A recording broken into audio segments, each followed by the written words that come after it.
up or down? Down. Because Down. Why? Because the lungs inflate. Okay, when lungs inflating, they are pushing down, Pushing right? down. So it goes down. Yeah. Diaphragm, it's a Oh, I like said it back. dome shaped, right? It's a like dome shaped. When we are breathing, right? In breathing, the lungs will push the diaphragm. Actually, not the lungs. Diaphragm will flatten. It will create a negative pressure inside the thoracic cavity, and the lungs will follow the walls of the chest, right?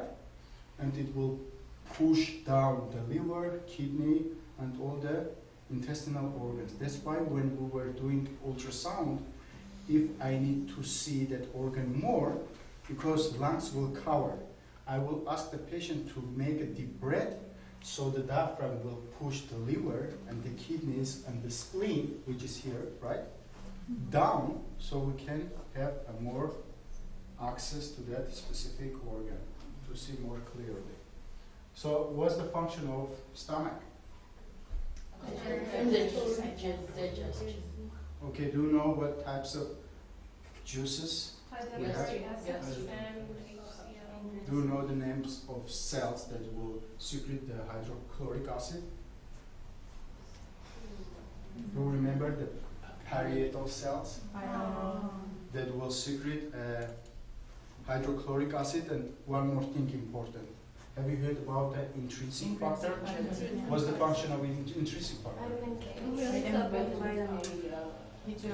Vitamin K, B12. And yes, it will carry the vitamin B12 up to the terminal ileum where the vitamin B12 would be absorbed, right? Otherwise, if there is no intrinsic factor, the vitamin B12 would be metabolized or destroyed by the digestive juices before reaching the place of absorption, right?